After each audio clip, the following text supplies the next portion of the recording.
in the highest score. I was, oh. It's always the highest score. Is It's it? always been the highest. Is it? Me a few times.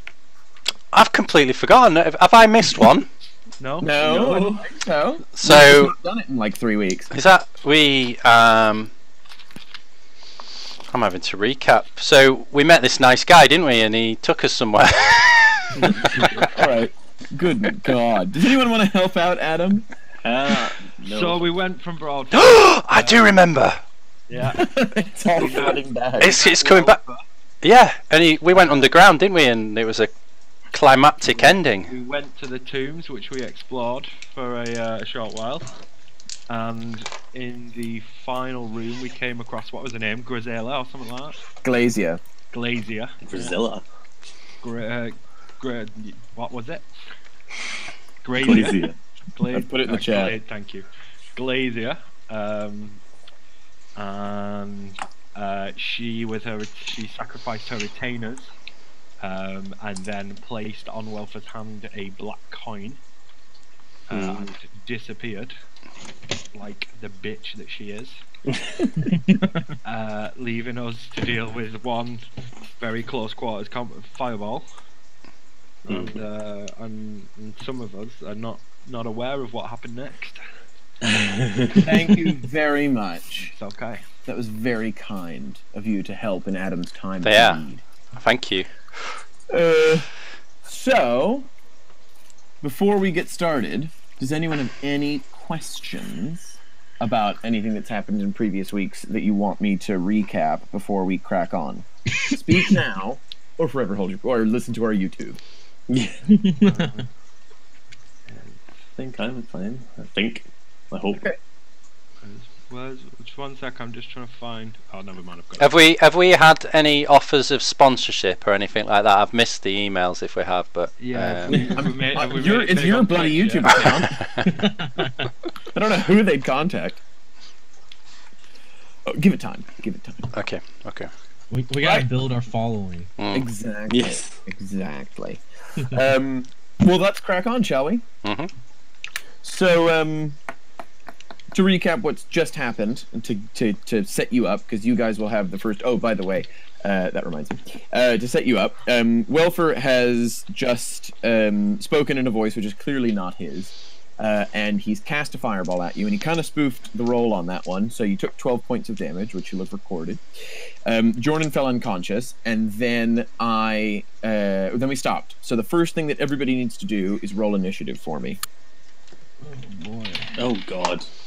20 in total for Adam, for Sonny. For Sonny, way. Great, and Trevor? I got a 2. Fantastic. Josh? 5. Great. And Judd? 15. Okay, it's We not the should worst. have kept spread. playing last session. I was on top of it with my roll. Yeah, you sure were. Yeah. Okay, so top of the order after Welfer, who did well, I would and like also to hold my action until I'm conscious again. it's just called skipping you. Yeah. Also, you have to start rolling death saving rolls. We'll get to that in a second. Yes. So first up is Sonny. Sonny, what are you gonna do? I would like to rush forwards and use the grapple action to try and hold him, and with his arm, the arm that's got the coin in, held out, Okay. and Can say, you- "Chop it off!" Can you just describe for me, or get the bot to describe precisely what grappling means? Yes, so it says grappling is a special melee attack. Your target must be no more than one size larger than you and must be within your reach. To make a grapple check, a strength check against your target's strength, athletics check, or dexterity check.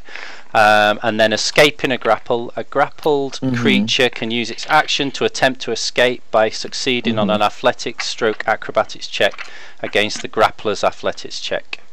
So, do I get the opportunity to resist it as you initially do it right now? Or do I have to wait Yes, for my turn? it sounds like to make a grapple check, we do a check against each of us. I use strength, and you can use athletics or dexterity to resist. All right. Athletics or acrobatics?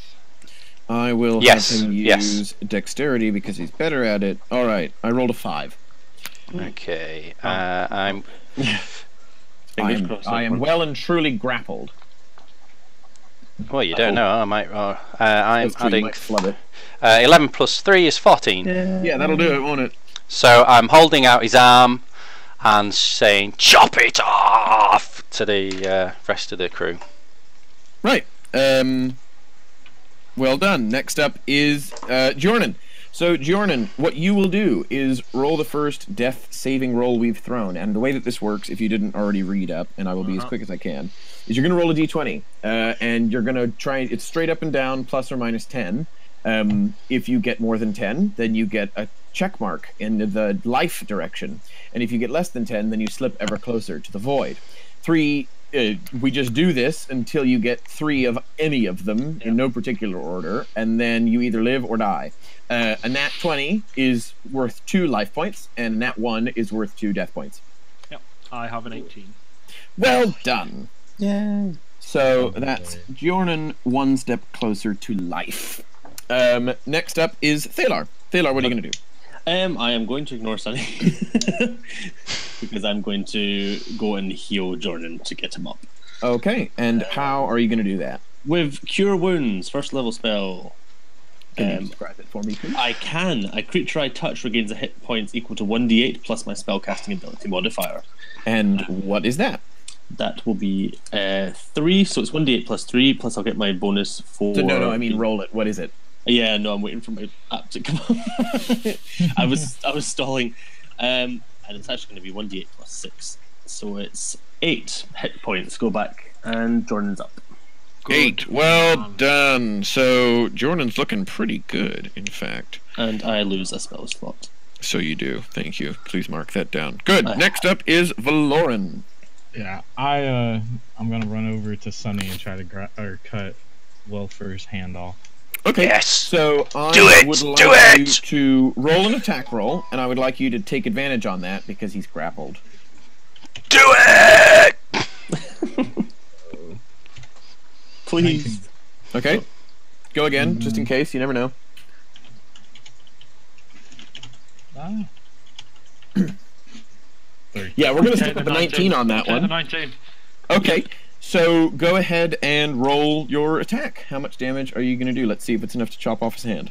Let's see, what was it, 8? God, I forgot everything. 2 plus 3 is 5. 5. Okay. So you get about halfway through the bone, and you're yes. Is it a sword you're using? Mm-hmm. Yeah, the long. Yeah, your sword comes grinding to a screeching halt in the middle of his wrist, and you're getting there, but it's going to take one more solid whack before it drops off. Can I use my bonus action to do it again? Yeah, go on then. Ah. You can take advantage on this attack roll as well. He's still grappled, and he's also in a great deal of pain. 19. Well done. Go ahead. What's I'm using a long sword again. That's your offhand will be without the strength. Yeah. But no, it still has 3 slashing. Alright. Yeah. 1, 4, and then 4? yeah. Okay, so you chop through it. Yes. It's not. It's just dangling by a thread, but it's still on there. But it's like you could blow on it and it would fall off. Use your teeth! Well, Sonny, you say that. Next up is your turn. Sonny? Yeah, Sonny. Right, I am going to use my teeth. Oh. So, All right, I'd like you to make an unarmed strike against. Well, are you releasing him from grapple then? no! Okay. I'm gonna force his. Grapple. Okay. I'm So gonna- go ahead and roll an advantage attack roll with an unarmed strike. 15 is my first roll, and a natural 20 on the second. So, Right, you'd so unnecessary. You really did waste his 20, but good job. Roll a crit attack roll against the tiny bit of flesh, and use your one-liner, and it's gonna be sweet. Okay. So how much do I roll for an unarmed attack? I don't Well, You're a monk, so your unarmed attacks. Oh yeah. are quite good. Should be your monk roll. So that would be 1d4 plus 1. So roll 2d4 plus 1, please. So 2 plus 4 is 6, so 7 in total. Fantastic. Um, And what's your... Come on, gotta get... so I rip into the flesh, pull my teeth away, and shout, "That tastes good!" Stupendous. The hand goes flying across the room, and Welfer immediately collapses into a heap on the floor. Ah. And he's just sort of dazed and stunned, but he's there, and he's not trying to kill you. And the hand bounces across the floor, still tightly gripping the coin into a darker corner. And then Welfare, he gets up. Not up, he sort of, he kind of props himself up ever so slightly. And you hear him say, Take the coin to Conga! War is coming! And his whole body immediately dissolves into ash. Whoa! Oh no! Oh, he was a... Oh. That's quite lucky for him because I was about to blast him anyway. Did we get his shot? Do you what? Did we get his shot? I did hear him say that. Yeah, we have Tell you what, you go back to Broadford and you see if you can find out. And then, so Welfer is dead. I'm very sorry. Each of you can take 500 experience points. He was such a nice guy. It would have been more, but all you did was chop off his hand. That's a sour XP points. And you are now alone in the chamber, this king's chamber that you were in this tomb. Just to paint the picture again, it's this large, probably 15 by 20. This map is still in the resources thing, but 15 by 20 room. There's an enormous stone sarcophagus in the center. There's some columns and lanterns. There's 4 dead cult figure sort of worshippers around a giant ring of blood, which is where Glazia did her summoning, and that's what you see.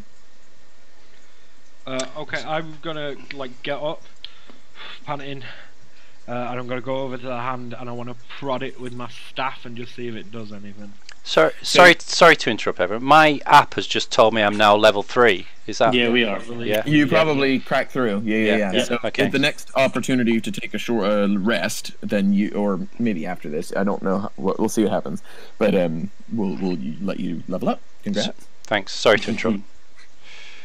No, I was just finding the XP chart to find out when level 3 was as well. He's poking It's at things. 9. So yeah, so I'm poking 900. the 900. Yeah. Yep. I'm poking the hand with my staff. So you poke it, and it it's just a dead hand, and it dissolves into ash. And inside the ash is this black coin, and I would like you to roll an Arcana check. 10 plus 16. 16. So you can tell that this thing is fucked up. It's practically oozing power. It's incredibly powerful, whatever this coin is. It's a very sort of different magic to the magic that you would use. It's dark, and it makes you feel kind of dirty being near it, and it's just cold. It's not quite right. And you recognize, because you are a wizard and you've studied this kind of thing, you recognize that this is demon magic. It's dark sort of magic, although that's a very simple way of putting it. But it's very, very powerful, and it's not something that someone like Thalar, this creature of light and knowledge and whatnot, would probably associate himself with. It's a very creepy, evil sort of thing. Okay, no, nobody touch it. Nobody touch it. Nope. Valarin, come here. I walk up to Jordan. Right. Don't touch it, but just hold your hand near it And do you feel anything coming off it?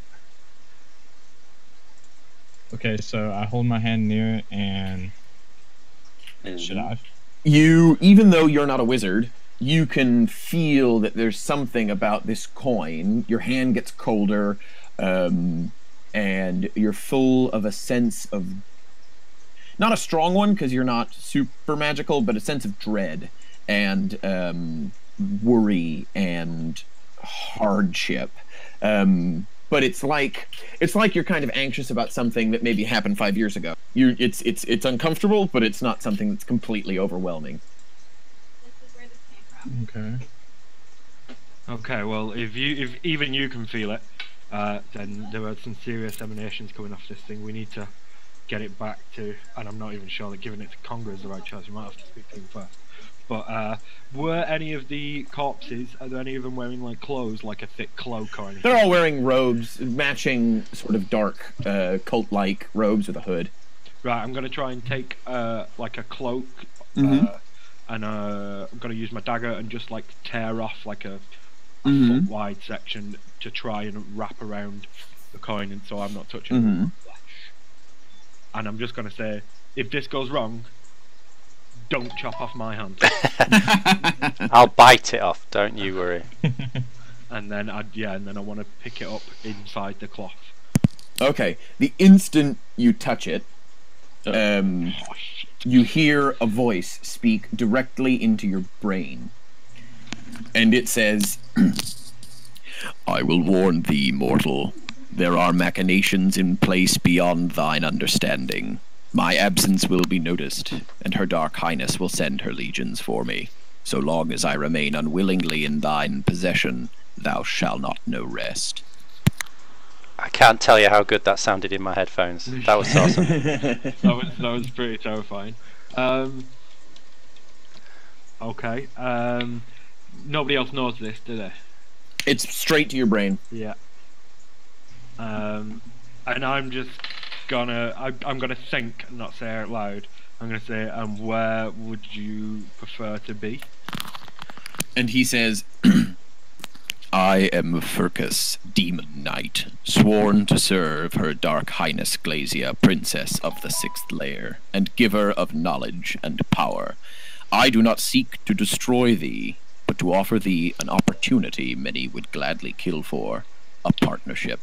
I require a physical body from this plane to cement my hold here, and in return for use of thine, I can offer thee power and knowledge beyond comprehension.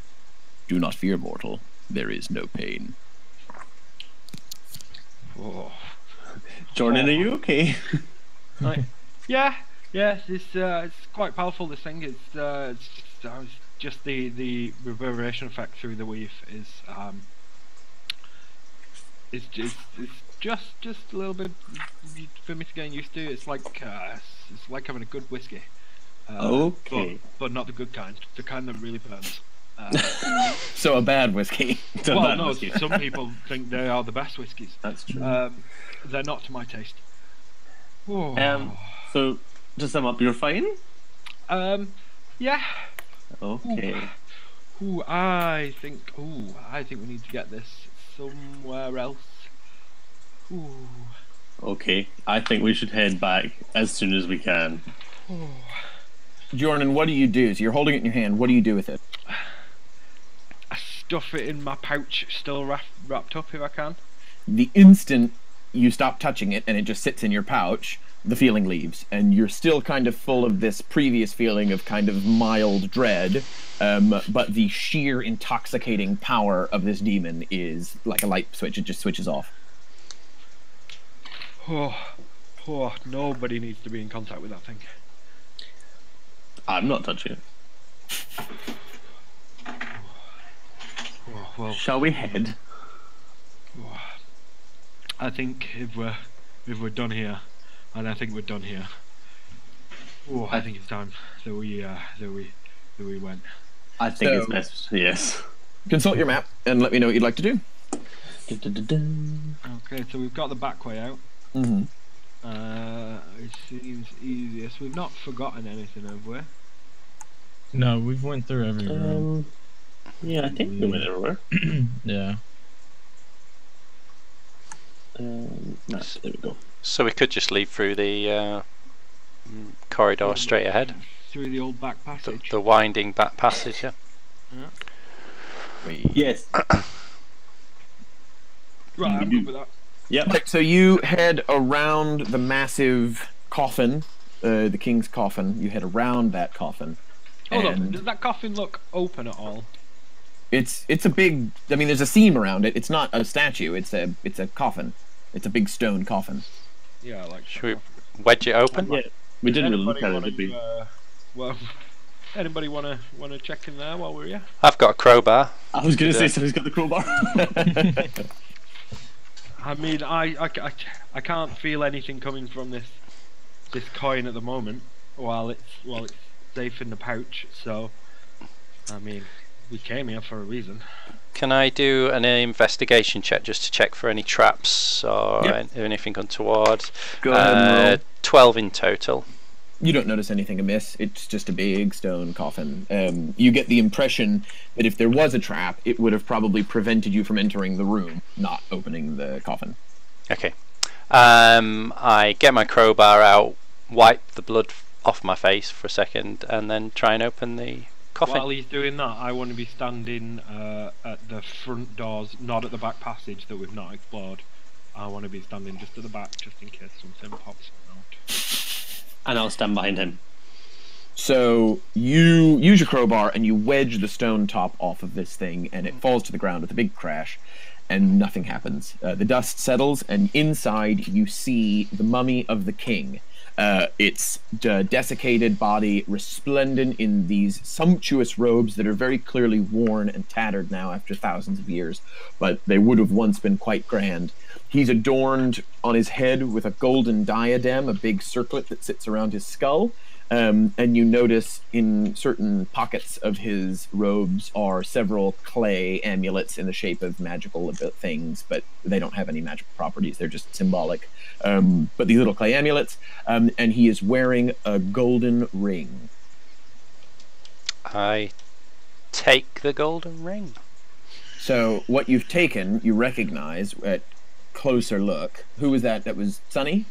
Yeah. Yes, Sonny, yeah. Sunny, roll a history check. Oh, okay. I don't think we've done one of those. No. History, I get +1 for this. 5 + 1 is 6. I was too drunk to remember that history story. Yeah, so you look at this ring, and you know that it's got some magical property to it, but you could not for the life of you remember what it was. Okay. I put the ring on, and turn around and show people. Look at my pretty ring. Anyone know anyone know anything about this? Jordan, you roll a history check. Yeah. And I'll just say that was a foolish choice, just to put on a mummy's ring. But let's see. I got 12. I rolled a 6. It's precious, though. Fine, 12 is good enough. You recognize this as the ring, a ring of second chances. And they were very popular in this time, and of course the king would have had one. It's a pure golden ring set with a bright red gemstone. If the creature wearing this ring drops below 0 hit points, it is immediately subject to the Revivify spell, which I've just put in there for you. It happens even if the creature's been dead for more than a minute. And after casting the spell, the ring's gem turns black, and it becomes a mundane ring, so it's a single use only. Awesome. So that'll save me some work. Yeah, that could come in useful for us. And that's it. I'll give it a thorough look over when we get back to town. I have some divination I might be able to work with, but that's quite a handsome little emergency item you've got there. Cool. Shall we head up the back passage? Can I grab the diadem? Yeah. Oh, yeah. You grab the golden diadem worth 50 gold pieces. Oh. In its weight in gold. Yeah. Okay, then I'm ready to leave. Grand.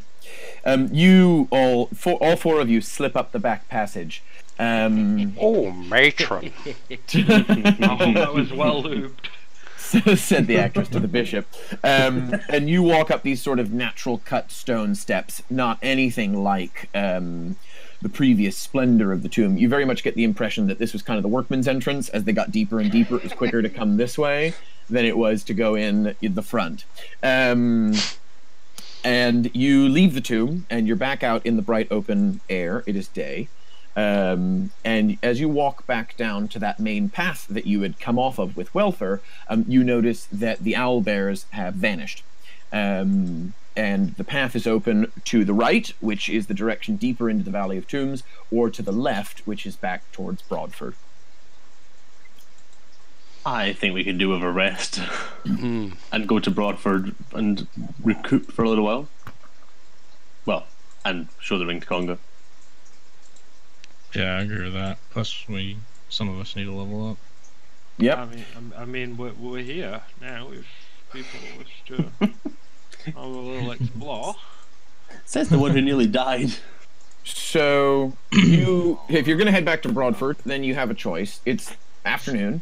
You can either rest here, or you can crack on, or what would you prefer to do? Did we take a short rest before we went into Demon Bitch's room? Yes, you woke up and in the forest with Welfer, and then proceeded straight into the tomb. That was so you were fully rested beforehand. Yeah, but before that... We did take a short rest in the dungeon. We did take right. Oh yeah, that's right, you did. Well, I do have one spell slot. My resources are in order to, explore something else. But I mean, if you guys want to go back, that's all right. I mean, we do have to solve this. So run that past me again. Because I'm only on 7 health. Did I miss a rest? No, No, that was before we went in and got damaged. Ah, right, okay. I was just checking for spell slots. I think we need at least. I mean, can we manage a long rest? Because I won't be able to do much more healing. If we're just heading back, then there's no point. Oh yeah, no. There's no point camping out in the middle of Owlbear City. No, sure. I meant if you wanted to go on, we could have a long rest and then go. But yeah, Owlbear City doesn't sound like a good place to be. But we could go away, and there are other tombs around, are there? I mean, the whole it's the Valley of Tombs. Yes, the Valley of Tombs. What are people's feelings on taking the ring to Conga? Like Wilfer suggested. Well, I just think we've come all this way. Well, and in Welfer's honour, it might be nice if we explored a tomb or two. We take the coin, then we come back and do a few tombs. I mean, that seems like inefficiency, but okay. I mean, you guys are. I'm with you guys. we tie a rope around Jordan and pull him. I'm coming with. It's fine. Yeah, I think we should go back and have a rest. Give the coin to Conga.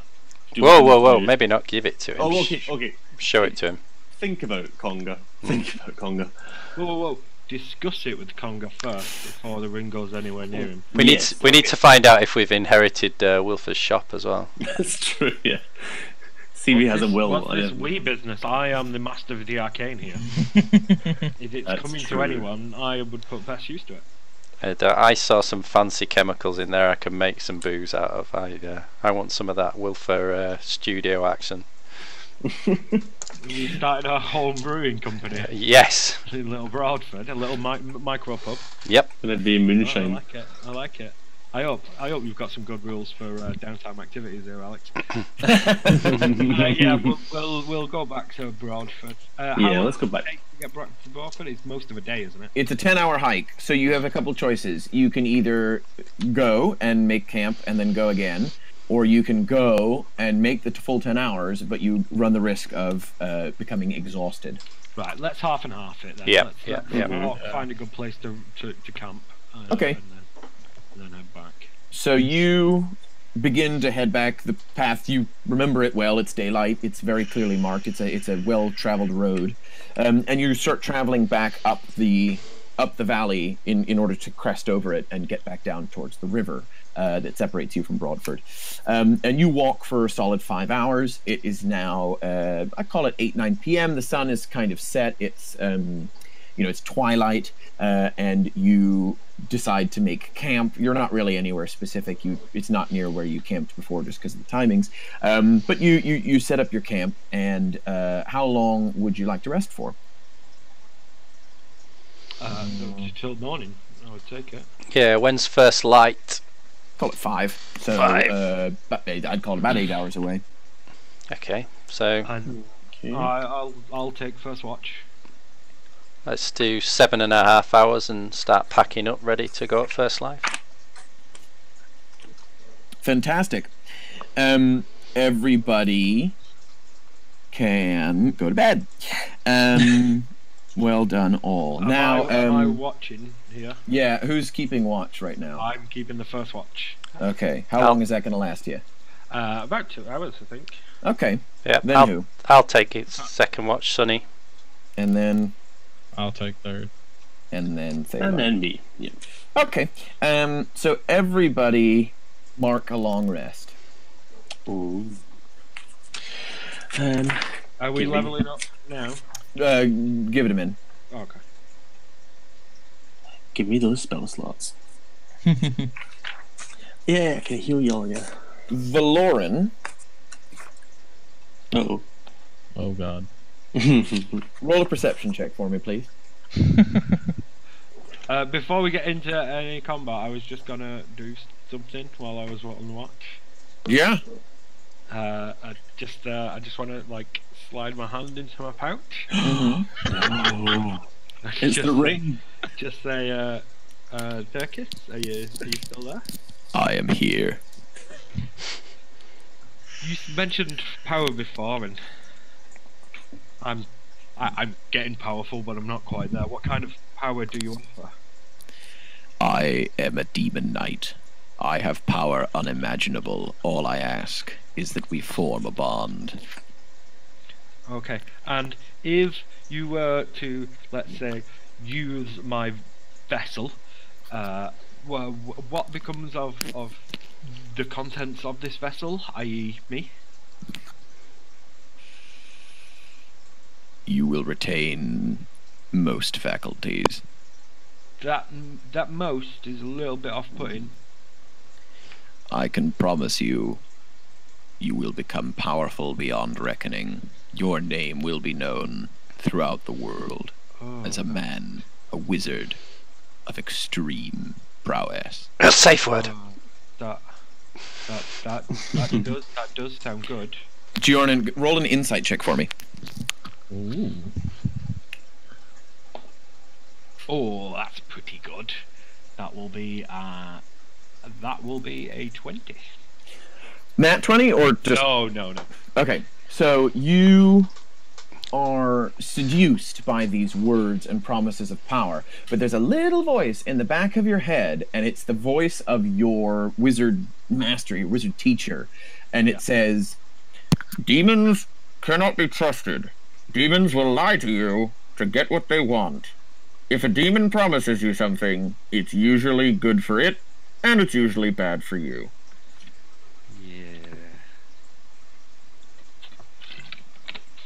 Yeah. But power. Good. What is your choice, human? Well, I was just thinking. You see, we're on the way to this town, and like my colleagues here. I won't call them friends. But they want to hand you over to this priesty person, and he's probably gonna, I don't know. Would dispelling magic work on a artifact like you? Because he's gonna do something. Oh, that sounds like a no. Because I'm just thinking, there's ways we could work this for you and for me, where we slide you over, and then bang, if I tap you at the right time, we could probably take out this entire town. To what end? Well, power. You confuse power with destruction. Well, it's a good use of power. But yeah, I'm gonna think on this. and I'll just slide my hand back out of the pouch. See you later. Good night. Bye. When Jonan comes round from that trance of a communication, can I be stood there waiting for my turn to and just comment to Jonan that do you want to tell us anything? You were gibbering to yourself there and eyes rolling in the back of your head. Was I sleeping? Oh, I'm sorry, I was on watch. It's just been a really long day, mate. Sorry. As you can guess, I guess I shouldn't have taken the watch. It's been a bit too much for me.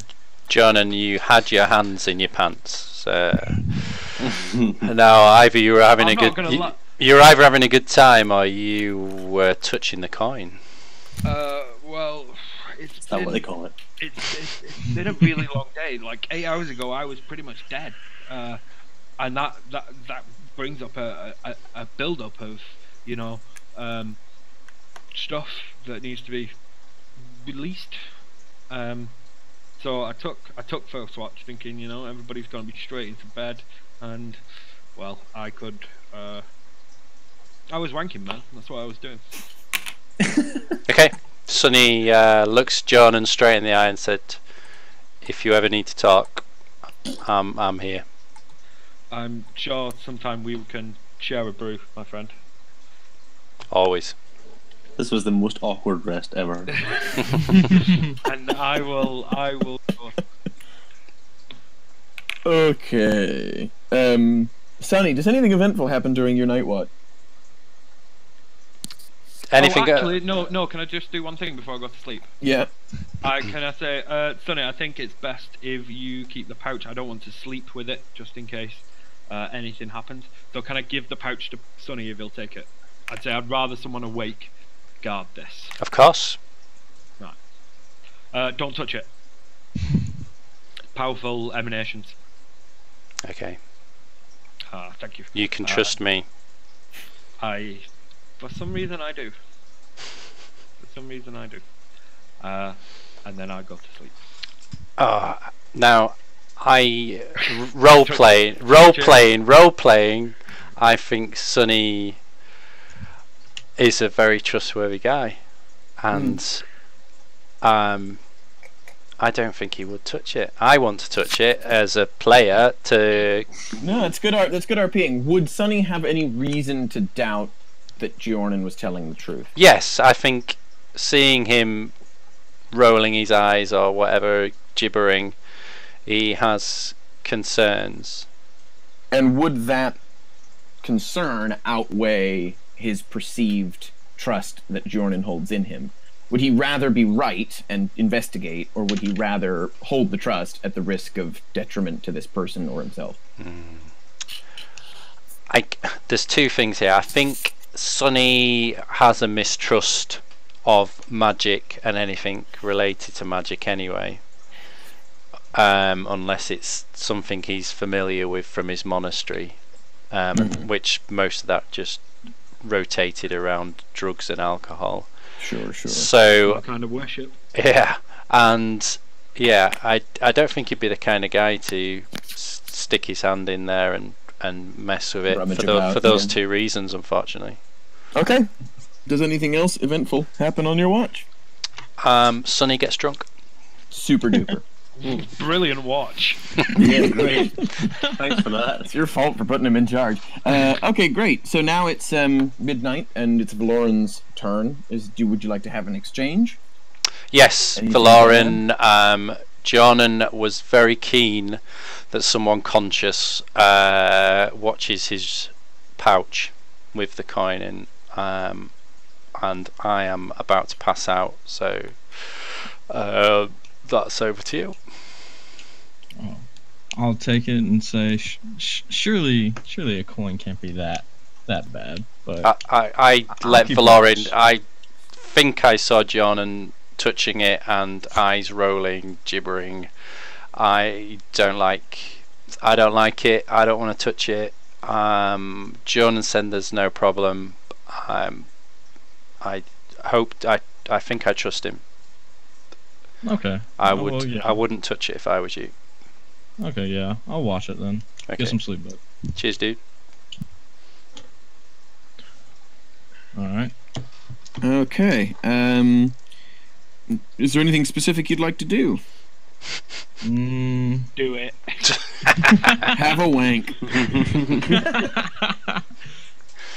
See, Valoran, I feel like would want to if he knew what it was saying to Jordan, but since he doesn't know, he's not going to. So Okay, so in that case, your watch goes till about 2 in the morning. It's 1:30. Roll a perception check. all right. 11. Well, plus need a 0, so 11. 11. So you see about 30 feet away, 10 feet in the air, a light reflecting off of your campfire. No. And then you also, out of the other corner of your eye, see a second light 8 feet off the ground, and it's a different color. And it's about 40 feet away. Man, don't wake me up. I can't be having these nightmares again. If that thing comes from it, I might just be touching the coin. I quietly go over and shake everyone's. Guys, wake up! There's a light outside. Or light. 2 lights. 2 lights? What do you mean 2 lights? Like just like two like floating scary lights. I can't. I don't want to deal with scary lights, right, man. Just this isn't funny. I'm trying to sleep. So I wake up. Can we see the lights as well? They're just there. Yeah, once they're pointed out to you, there's no checks needed. You see these lights. Do we recognize that as being like the eyes of a Wendigo by any chance? It's not exactly the same. Like, you wouldn't notice it, and it's not the same color or shape or whatever, but it's pretty fucking similar.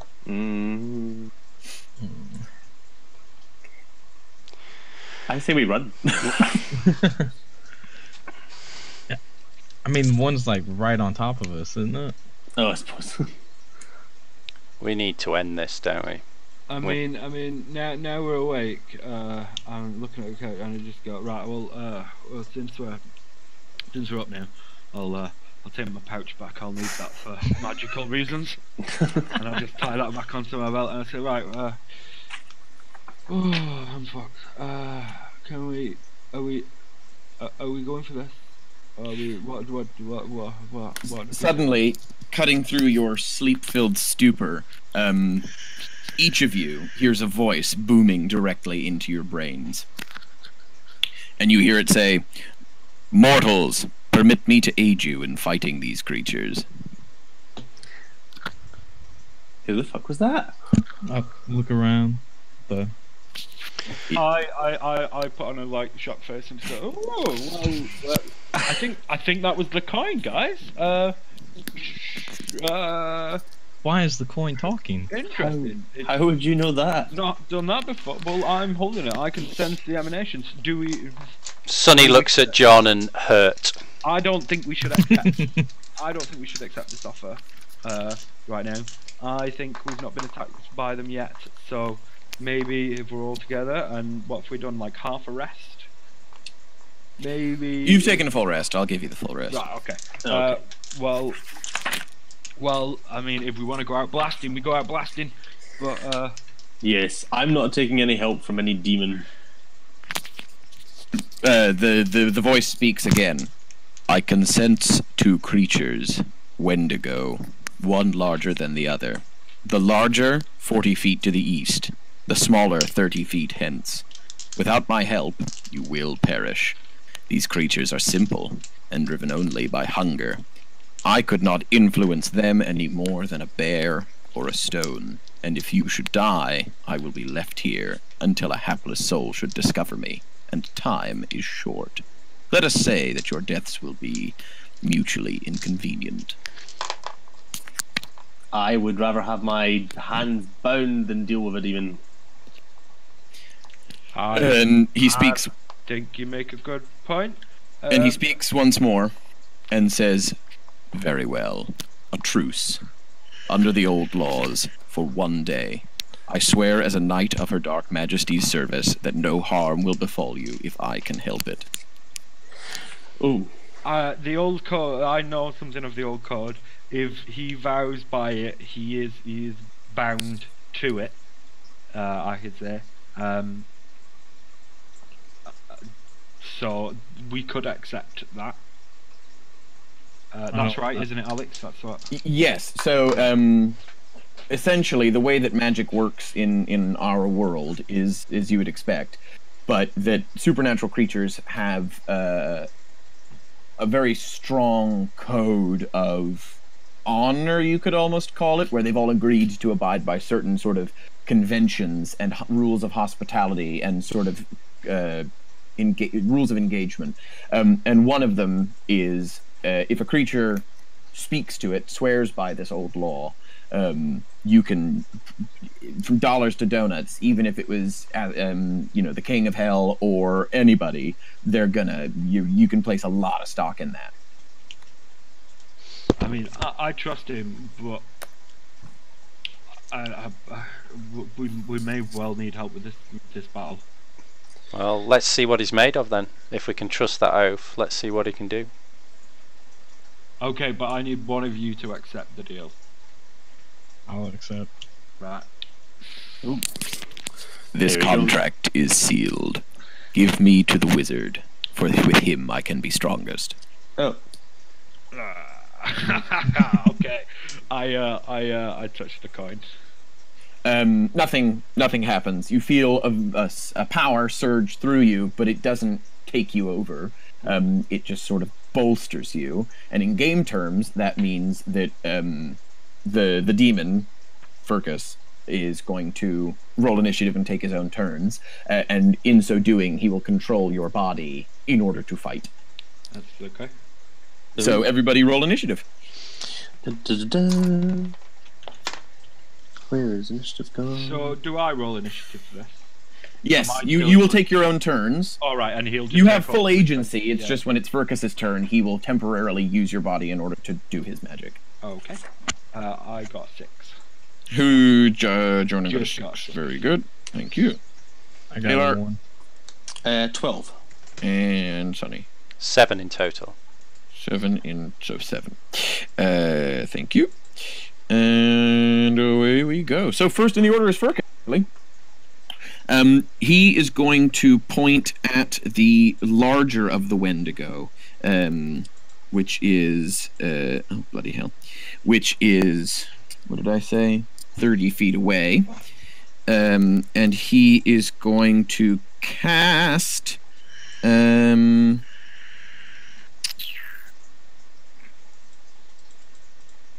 He's going to cast Fireball. Man, this stick loves Fireball. He does love Fireball. So each creature in a 20-foot radius sphere, so that's just the Wendigo. The Wendigo needs to make a Dex saving throw, and I should say, doesn't necessarily have a gender. It rolls a 13, not good enough, and so it's going to take 8d6 damage. And that's gonna be, oh boy, like 27 damage. So, nice. And actually, I tell you what, that's gonna be compounded because it's vulnerable to fire damage. So, is that, Jordan, or Judd, you've played this before, is it double or? Vulnerable should be double damage. Fine, I will double check quickly. That's fine. So he explodes and goes flying and lands on the ground smoking, and you think he's dead, but he just kind of, or it just kind of barely begins to shake and try and pull itself up. But it's bad news bears for this thing. Next in the order is the smaller of the Wendigos, who is 40 feet to your south side.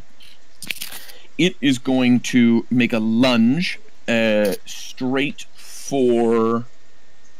Who would be closest? Let's say straight for Sunny. Okay. And it is going to make its multi-attack. So the first thing that it's going to do is try and bite you.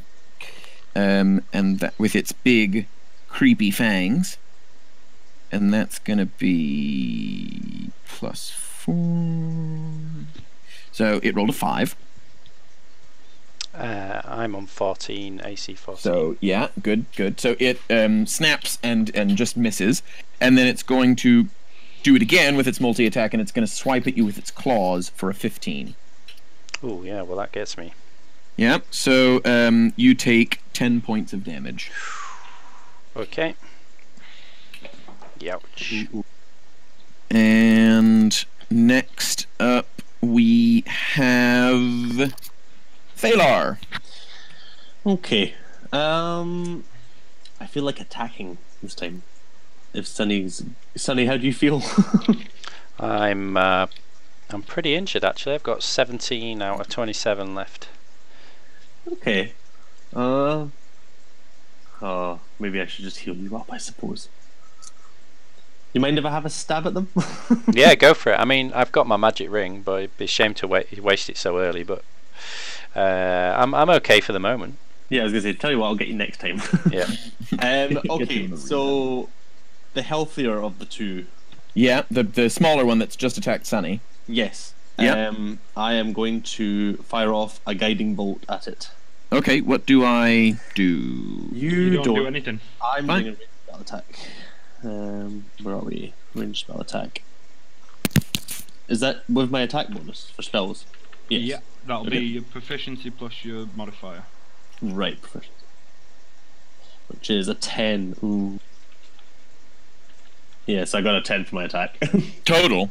With Yeah. all the modifiers and whatnot, right? That's not Yeah. going to do it. Your guiding bolt goes wide. No! That's the shame. Sorry, Guiding bolt Sunny. is retard. I know, I was so looking forward to that one.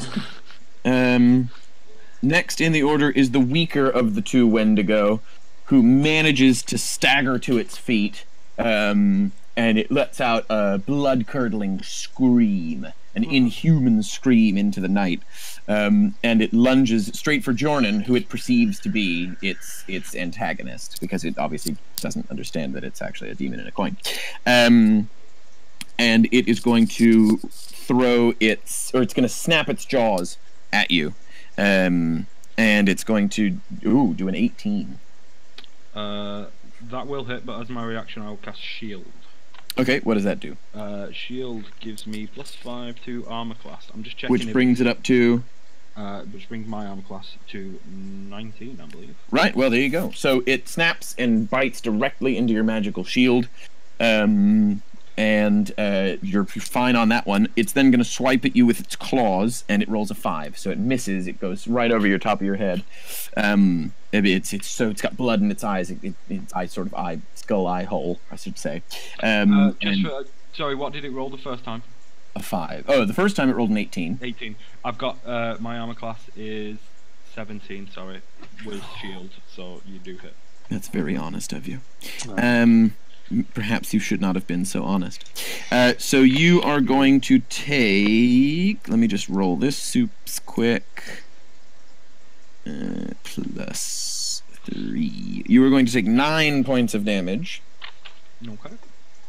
And you need to make a Constitution saving throw. Bring it. That sounds like poison. Oh, shit. That'll be a 5 then. Right, so you're also going to take... Oh, no. So we didn't level up, did we? Sunny, did you add points to your hit point total? Because it changed from what I had.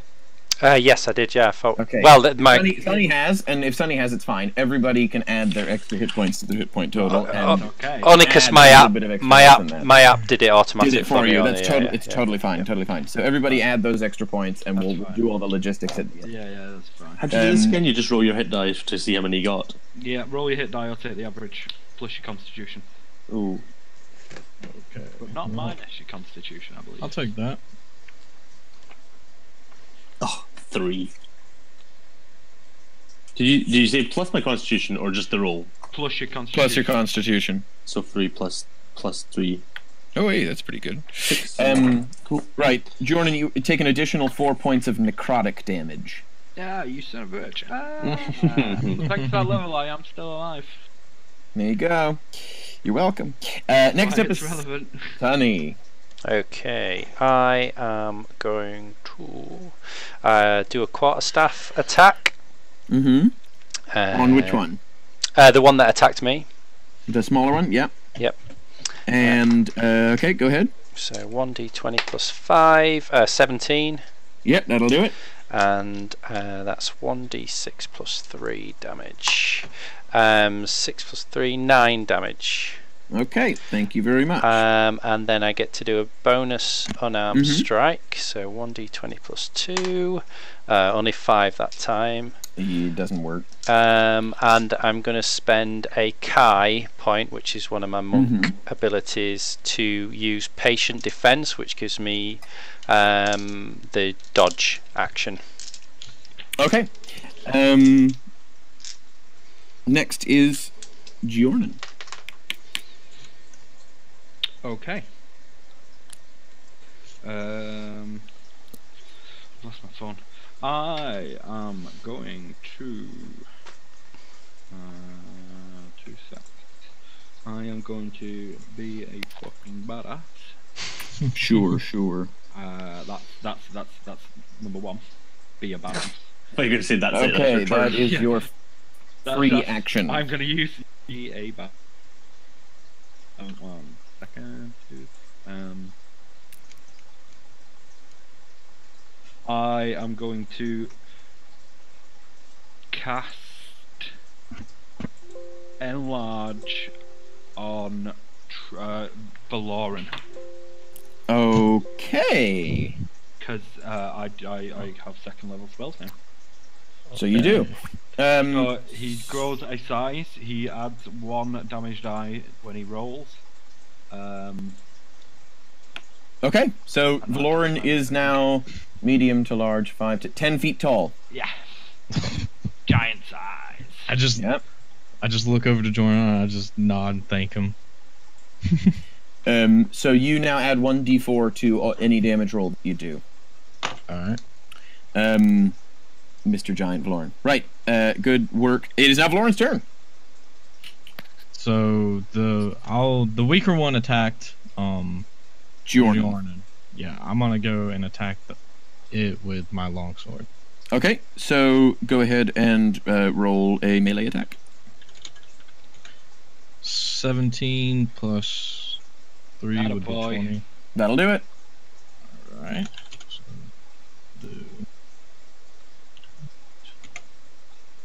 4 plus 3 slashing. And do I add my strength modifier to it as well? Yep. Okay. So And an extra 1d4. 4, 7, 10, 11. Okay, you slash your sword straight into its skull head, because it's got a skull head, and it shatters into a million tiny pieces, and the antlers fall off, and the creature collapses and begins to sort of bubble and ooze and just disintegrate. Nice. Yeah. And next in the order is Furcus again. Furcus uses his power to take over Jornan's body, and he casts Fireball again, but he casts it as a 5th level spell. Oh shit. Nice. And that means that he casts it. Okay, so this is he's not being the kindest, because if he's casting it at the Wendigo, everybody within 20 feet of that Wendigo, which includes Sunny and Valoran, if I'm not very much mistaken, or is it Thalar? It's Thalar. No, I didn't go. Did I? Was I near him? In my head, I've got 2 of you near the alive one and 2 of you near the dead one. Oh, okay. Okay, am I wrong? Oh, Can no. I? I don't know. Do I sense it where he's aiming this fireball? Yes, you. I mean, he's controlling your body, so you're pointing. Right. Okay. Well, can I think to him that you promised by the codes that we would be safe? You sense a silent ascent, and he moves the fireball radius so that it doesn't eclipse Sunny and Thalar, so that this Wendigo is on the edge of it. The downside to which is that the Wendigo now gets advantage on the dex throw, but it won't harm those two. And it rolls a 22. Yeah, well. So there is an absolutely stonking explosion that rattles the world, and the Wendigo is thrown to the ground, but is ultimately unharmed. And Not half damage? Sorry? Not half damage on the successful save? So it is, in fact. So it is. So that's going to be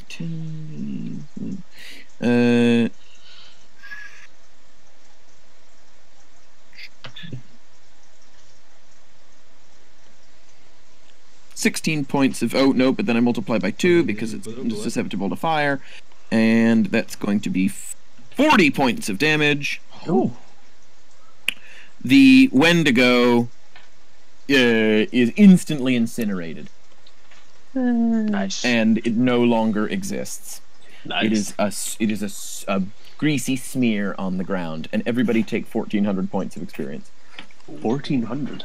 Wendigos are fucking tough, man. Is that so? That's not split up. Everybody can take. You all contributed to the battle. Each Wendigo is worth 700 experience points. Right. Okay. That's why you got Furcus helping you. So I'm now level 4. I was gonna say we went up again. Oh, really? Good work, team. How much experience did we just get? 1,400. 1,400 plus 900. What were you on before? Well, I was on around 900. Yeah. Yep. Well, that's Nice. 2,300. You need 2,700 to get to. Oh yeah. We're still short. I'm on, well, according to, unless I've miscalculated at some point, I'm on 2,700. You might be more right than I have because I've not calculated the because I've someone- not got the original sheet. I think Thalar didn't receive some experience when he was kidnapped. Oh yeah. So some of you may be slightly ahead. Oh, than so others. I would be level 4 because I've been there as well. Yeah. Your that's job, what I'm you're the players. Your job is to track experience points. Yeah, Yeah. I've just been. I've not got my original. Can I just read my sum out loud to make sure it's right? 300 plus 500 plus 400 plus 1,400. Yeah, that's 3, 4, 18 and 8, which is 26. So I'm at 2,600. So you're 100 points short, Yeah, that's fine. which sounds about right actually, because I think that's what the difference I know was. what you mean. The Yeah, I think we killed 2 one bandits. orc someone killed. Yeah. That's fine. I'll Um, wait my turn. Okay. Apologies So for starting that. Right, yeah, brilliant. the dust settles, and the explosions subside, and Jordan, you feel this control that this demon has over you recede, and it's still incredibly powerful and seductive, and this, in the original sense of the word, this awesome power, but it's not influencing you, it's just very present. Okay. The end. The end. I just want to like shake it off a bit. I'm feeling a bit woozy again, just from all the power that was flowing through me. Yeah, you've never, a fifth level spell I'm is bit- like I'm a bit giddy. yeah, you've never controlled magic like that. Yeah. Yeah. Whew, that was. Oh, that guy has some serious magic. Oh, and I just want to like stretch out. I'm just gonna look at everybody and be like, no more deals with the devil. I mean, ooh, this one still lasts for a while, but I suggest we go the long way home. You know, and maybe just camp outside the town for a little bit, just until we get to until this wears off. Yeah. It's fine with me.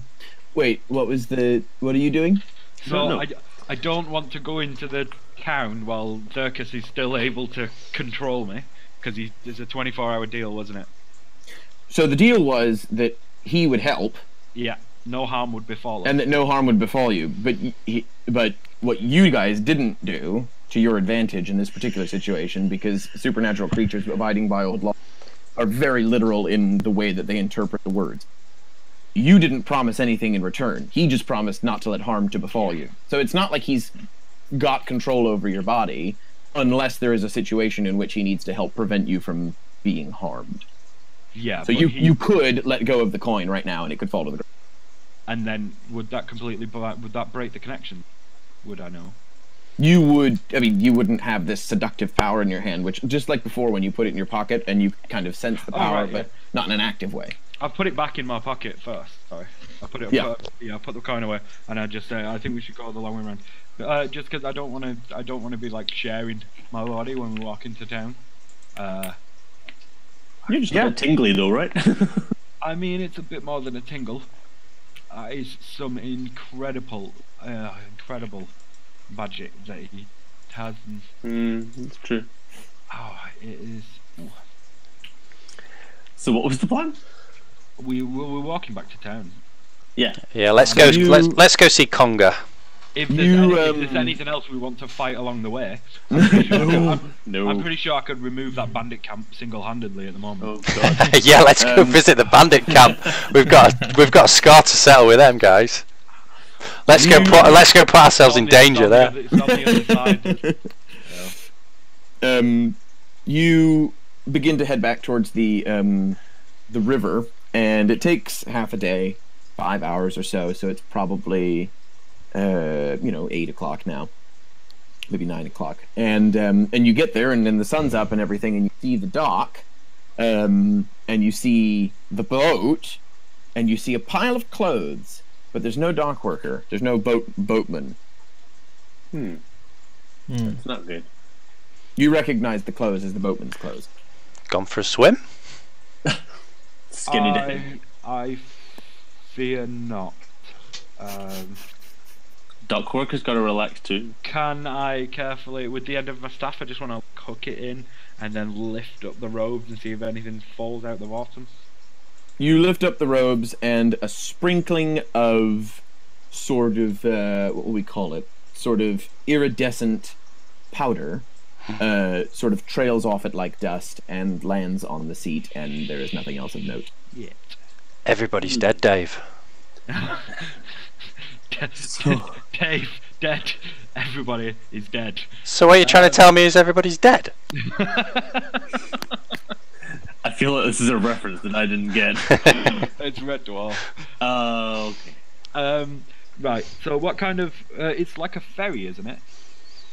So you can roll for it. I mean, with there, I'm just asking what I'm looking at.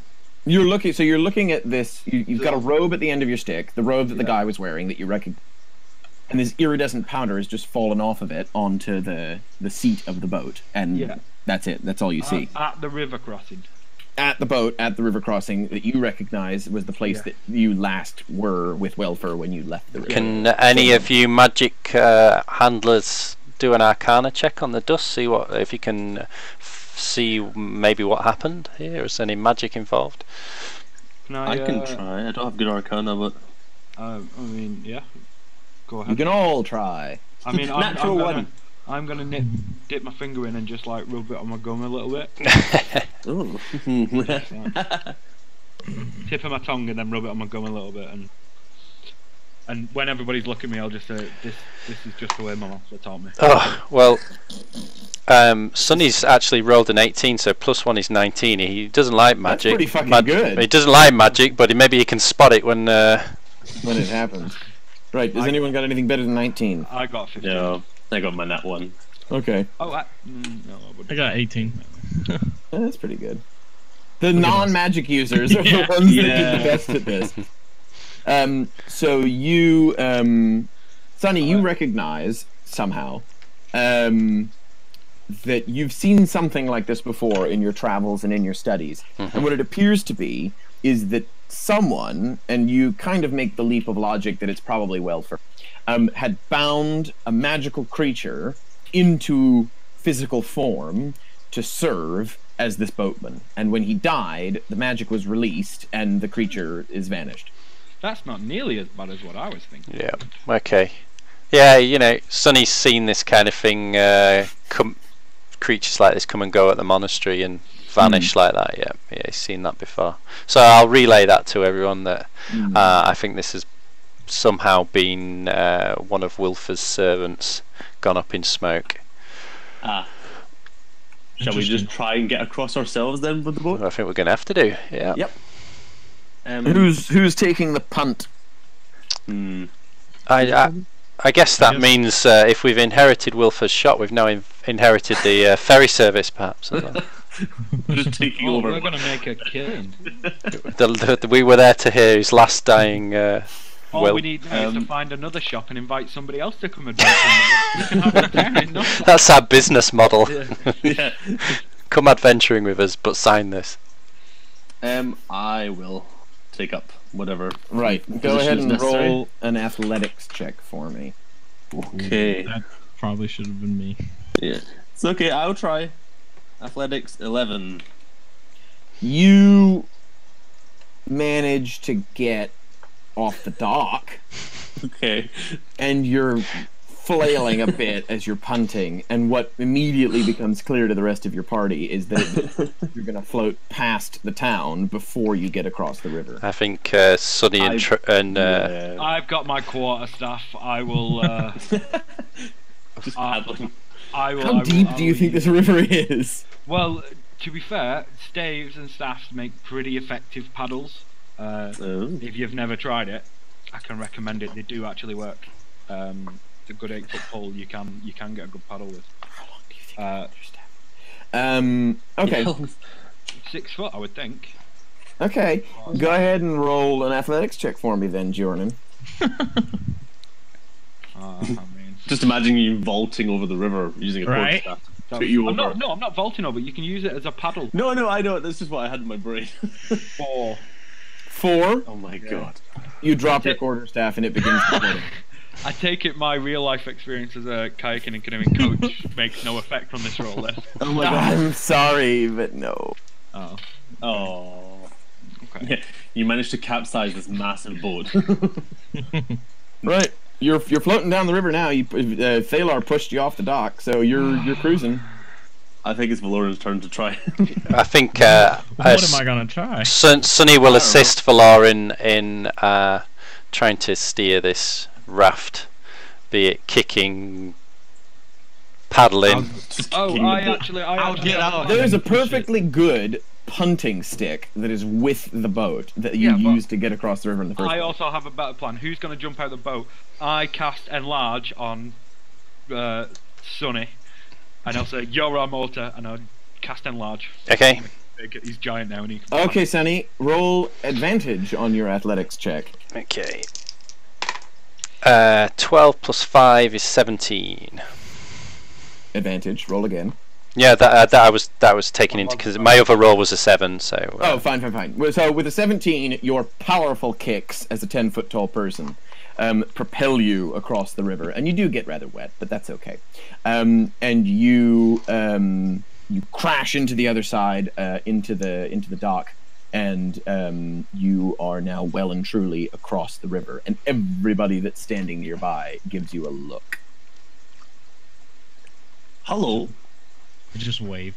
They go back to their They go back about their business. John, and that was the perfect opportunity for our advertising our squad. I was going to do my introduction to the Gianna's Fabulous Adventurers Guild. Fabulous Adventurers Group. Something like that. I know. Welcome back to Broadford. I've taken a lot of codeine. I'm a little bit fuzzy at the moment. Before we go see Mr. Conga, I was going to try and sell this modest ruby that I had, because I want to see if I can get any armor, because I'm still naked. Well, not naked, I'm clothes, but, you know, metaphorically naked. Is there a guard nearby? A guard? Yes, you see a guard in front of the covered market. I just quickly go up to him and ask, is there a jeweler nearby? And he looks around, and he looks down at you, and he nods, and then he points in the direction of where Welfare's shop is, sort of down that street. Oh, okay. I thought you were implying that Welfare No. It's like, damn it, I'm never going to sell this. He's pointing to Welfare's shop. Yeah. No, he's pointing down the same okay. row of shops. Will somebody come with me just to make sure that I don't get completely conned, because I might not necessarily know how much a ruby's meant to be. Sonny will come and get his ring valued. Oh yeah, okay. And I'll give you the diadem. Oh right. You may as well sell this, and we'll. And I'm pretty sure I've found a diamond necklace, or I think. Someone found a good diamond necklace. Yeah. Well, let's just all go to the jewelers then. Let's all go do our stuff. I mean, I'm not going to the jewelers. I'm just gonna one town, but just. Okay. I'll take your diadem and get it looked at. About stuff. I'm gonna think about stuff. Yeah. Okay. Well, we'll be back soon. Got stuff to think about. I'll be around. Okay. Right, so you guys, I guess. Who's not going anywhere? Me, Jordan, right. So everybody except Jordan heads over down the street that Welfare's shop was on, and about 2 blocks down, not in the exact same spot, but around. You see a little sort of shop, and it's got glittery things in the windows. And above the door, it says "The Shiny Dragon." And inside, you can see an older gnome man with a jeweler's loop in his eye, sitting on a stool behind the counter. Good day, sir. And he gives you a curt nod. I recently came into possession of this modest little ruby, and I was just wondering if you might value it and if you would be willing to purchase it from me. Do you hand it over to him? I'll hold it in front of him, but I'm not letting it go yet. And he looks at you and he says, "You'll be needing to give it to me if you want me to value it." Okay, fine, I give it to him. So he takes it and he looks it all over. He uses his jeweler's loop to kind of to try and figure out what's going on with it. And then he hands it back. Good. And he says, "I'll give you 38 gold pieces." Okay, I just quietly whisper aside to Sonny and Valoran. I haven't done much trading before. Do you think this is a fair price? Sonny suggests that we get him to value the ring because we know it's properties already, and let's see if he tells us it's a worthless piece of junk, then we might. Okay, good merchant. I'm just going to think about that while I browse your store, and my colleague here will have a word with you. Yes. He sniffs. Sonny hands over the ring and said, "Would you kindly value this for me?" And he says, "If you're gonna be wanting me to value all these things, you're gonna need to pay me." I'll do 3 gold pieces for 3 items. Sonny looked surprised at this, said the many jewelers I have traded with in the past have offered those services for free, and that's normally a commission taken out of the final price of the product. The gnome points to the window, and you see in the window it says, "Gems appraised, 3 gold pieces." Oh, we kind of missed that coming in. Shouldn't we appraise the diadem or whatever? Because wasn't that worth 50? Which was the one that we knew the value of? It was the diadem, wasn't it? Yeah, I'm pretty sure it was, because when Jordan found it, Alex said it was worth 50. So, I think I took that from him, didn't I? Yeah. Oh yeah, sorry. Okay, well, I'll go back up to the counter. Sir, okay, 3 gold pieces if we sell you this merchandise, which we're likely to do, but you can take some out of the amount that we'll sell, you'll be giving us. How was that? And he says, "How about this? You pay me 3 gold pieces now, and I'll value your things. You don't pay me 3 gold pieces now, and I'll get the guard to take you out of my shop. All right. Does anybody have 3 gold to give him? I don't have any gold.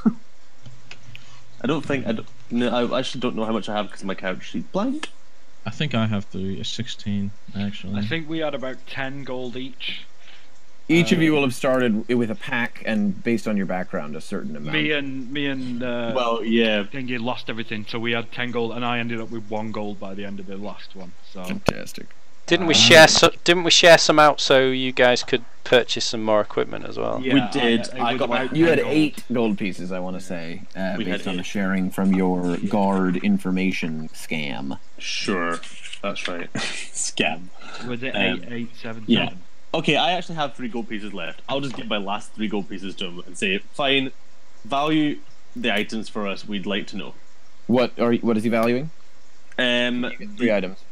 The ring. Well, we've already done my ruby, so that I'm guessing that was 1. Yeah. We need the diadem. Do we want to sell the ring? You don't have to sell it, just to have it valued. Okay, that's fine. That's up to Sunny. So if we want that to be the 3rd, but we have this. I have the diamond necklace too. Yeah. Well, Sunny, why don't you just keep the ring then? Well, seeing as we're paying, how many items have we got on us? We've already 4. Right, okay, yeah, don't bother valuing the ring then. Okay, so we would like. Well, you've already told me my ruby. We'd like to know about this diadem, and we'd also like to know about this. What was it? Diamond necklace. Diamond necklace. Hand it over to him. So he says you've done the ruby. He takes the diadem and he puts it on some scales and he plays around with the weights for a minute, and he says, "This is 50 gold pieces worth of gold. I will give you 50 gold pieces for this gold." Right. Okay. And this diamond necklace, please. And he takes it and he uses his jeweler's loop to examine the gem itself. And then he puts it on the scale and plays with the weights for a minute, and he says, "The gold is worth 10 gold pieces that makes up the necklace. The gem is worth 500 gold pieces." Ooh. Sir, well, sorry. I'll just quickly whisper to Bavlorin, shall we sell it? Yeah. Yeah. Okay. Sir, we would like, if you would like to purchase these pieces with us, we're happy with the values you provided. I believe, if my colleagues are happy. Oh yeah. All 3? Yeah. Sonny? Yeah. I don't think we have any need of these, so we would like to sell you all 3, please. He takes the items gruffly, and he spirits them away into some hidden compartment in his desk that he's sitting behind, and then he pulls out just a bloody great sack of gold, and he pulls out a smaller sack that's empty, and he puts it on the scales, and then he starts putting handfuls in it and playing with the weights for a couple minutes, and then he seems satisfied, and he ties it up with a rope, and he puts it in front of you, and he says, 598 gold pieces. I count them all. He goes back to whatever he was doing before that. He is completely unsurprised, and they are all there. Okay, good. Looking at the map, is the target that the bandits marked with $3 signs, so the money target, is that this shop? Let me just have two blocks. No, that's the keep, isn't it? No, that's the town keep. Right. Okay. I was just. So we took 598. Are we just going to share it out amongst the party? Can we? How does everybody feel about that? Should we browse his shop as well while we're here? I don't particularly need anything, but if you want to. Yeah, I'd like to know what else, if anything stands out to Sonny. Okay, so you look around the shop, and he's got everything sort of laid out nicely. There aren't sort of great big barrels full of diamonds, but you know it's like a jewelry shop that you would see on the high street, and it's got, I'd say, 16 gemstones of a variety of types, different colors, certainly diamonds, emeralds, sapphires, rubies. And they're all marked under a heading that says 10 gold pieces, so they're pretty dinky. Behind that, on the other wall, is sort of a slightly nicer case, and it's got 6 larger gemstones in it, a few extra diamonds, so about 3 diamonds and 3 sort of other colors, and that says 50 gold pieces. And then behind him, behind his desk, are 2 individual cases mounted on the wall, and they're very finely displayed, and they're decently sized diamonds, not as big as the one that you just sold, and they're marked 100 gold pieces. Okay. And then also strewn around the room, you see a variety of blank jewelry, so necklaces and earrings and rings with no gem insert. I would like to ask him if he has or can point us in the direction of anywhere that would sell something to store a coin protectively within it, preferably to prevent magic, and preferably on a chain to wear around the neck. And he says, if it's magic things you're wanting to talk to Welfer. No. His shop's only 2 blocks down the street. Turn left, you can't miss it. It's bright purple. Oh yes, we remember. We'll go check it out. Yeah. He just goes back to what he's doing. He does Yes, not care about it. So we just want to take the gold and let's go first. So I guess we go back and meet up with Jordan. Yeah. Meanwhile, What's Jordan been doing this whole time? Meanwhile, sorry. Yeah. Meanwhile, I've been pondering, Staring at the river. walking around, and as I walk and ponder, I find myself getting ever closer to the temple. Conga's temple? Yeah. Damn it, he has the coin. Yeah. I don't. Just like what? I'm so lost in thought. I'm not really sure. It's the codeine. Yeah, but I've ended up in the. I've ended up at the doors of the temple. And I walk in. You walk in and you see a variety of clergy milling about wearing the same outfit you saw before. And you sort of stand by the door for a minute, and one of them sees that you look a bit lost, and he comes up and says, may I help you, sir? It's been a rough couple of days, but I need to speak to Conga. He sort of blinks and says, I see. May I ask what this is regarding? Yeah, Glacia, the daughter of Asmodeus and Lord of the 9th level of Hell. Roll a performance check.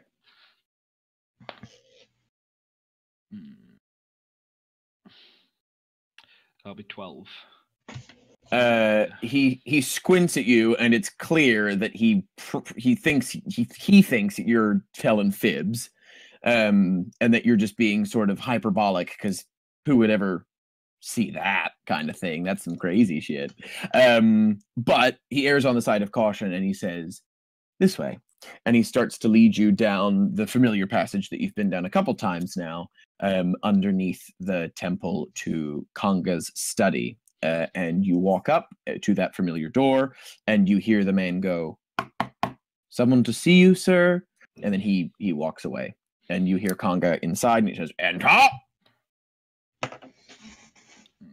I stop at the doorway just for a second, but I walk in. And he turns, and he recognizes you, and he says, where are the rest of you? Oh, they're around. I don't really need them to be here for this. Right. Well, very good. I require advice and assistance. This is what we're here for. What can I help you with? What was your name? Gionan, leader of Gionan's fabulous adventuring group. John, I hope you don't mind if I just call you John. That's the name I was given. Very good. Yes, John, and sit. And he motions to a nice chair sitting by a merrily crackling fire. What do you know of the... there's no easy way to say this. What do you know of the daughter of Asmodeus? Glacia? That's the one, yeah.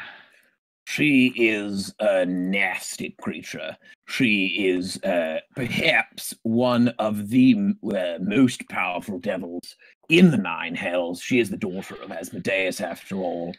She's very beautiful and very, very deceptive, shall we say. A really troubled history. I could go on, but I would just sort of say anything that she touches is bad news. Well, I can certainly attest that she is both bad news and beautiful. He raises an eyebrow. We recently met.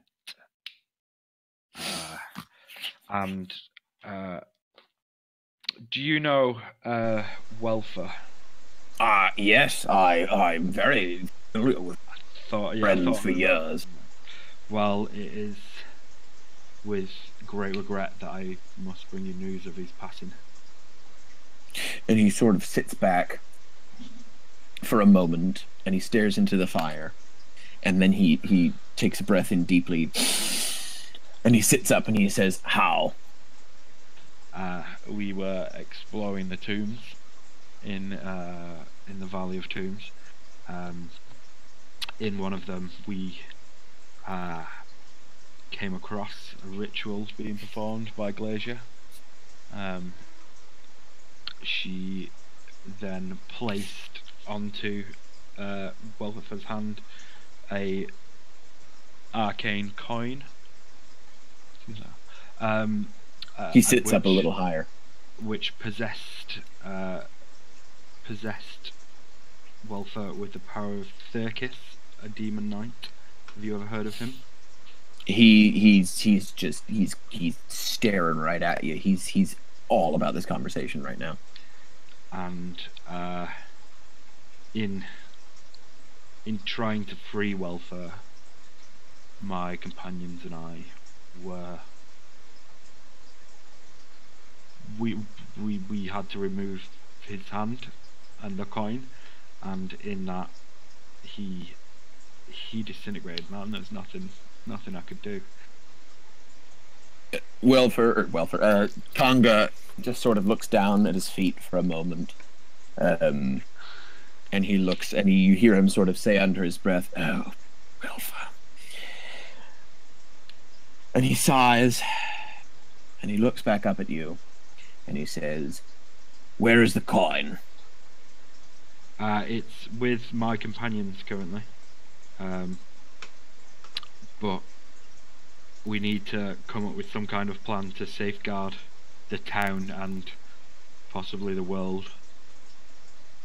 He nods. From these actions. I have spoke to Thyrkis myself. He offers great power in return for a vessel. Yes. I am very tempted by this power, but I cannot take it. He looks at you and he says, "I can only advise that you not listen to a word that demon says. He will promise you power, he will promise you knowledge, but at the end of the day, all he wants is your body, so that he can wreak untold destruction on the world. Whatever he has promised you, he will not give you." That's what I was afraid of, and I live in this world too, and I would like to stay living in it. He nods sagely, and he says, "This is beyond my experience. You will have to get more robust assistance. I cannot help you in this matter. I must stay here at the cathedral. What I can do is I can help you on your way." And he goes back to his desk, and he pulls out a quill, and he spends the next few minutes scribbling a letter out. on a piece of parchment. And he rolls it up, and he melts some bright red wax, and he seals it with the seal of his god Ogma, and he hands it to you, and he says, "This is a letter of introduction. You must go to the capital, to Balton. You must speak to the master of the Wizard Pavilion. You must show him this, and tell him what I have told you, and tell him what you have told me. He may be able to help. I pray he can. Who's Go that with for, Ogma." sorry? Who's the person I'm taking it to? He hasn't told you his sorry. name, but he is master of the Wizard Pavilion. So the country that you're currently standing in is called Inisti, and you're in Broadford. And the capital of Inisti, which is up the river from Broadford, is called Balton. And so he has instructed you that you need to go to the capital city, you need to find the master of the Wizard Pavilion for Inisti, and you need to seek his help and use this letter as sort of proof that you're, not pulling his leg. Okay. Balton. Yeah. Okay.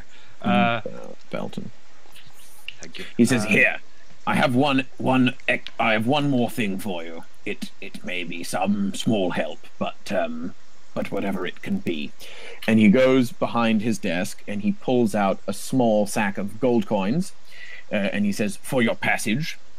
And then he he rolls up another parchment and he puts it in your hand, and he gives you, he says, he was stalling for time, that. It's uploading. Stand by. I was like, nothing. There you go.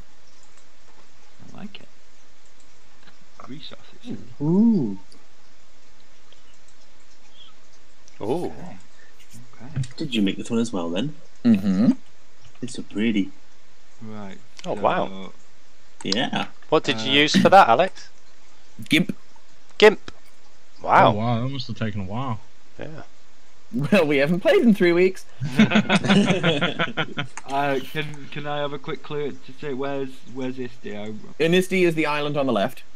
Right, right, got it. It's blurry if you just click on it in Discord, but if you open Yeah, it, I've got it it's really a big file, so it should have better resolution. Yeah. And you can see that the big red city at the bottom of Inisti is Balton. Broadford is at the top. You can see the river, and then you can see a small path leading to some hills. Those hills are the Valley of the Tomb. Right, got And it. then that little black house shape is Just Broadford, but it was too small to label. Yeah, no, that's fine. That's alright, I know. This is quite the world we've got here. Oh shit. Okay. Right.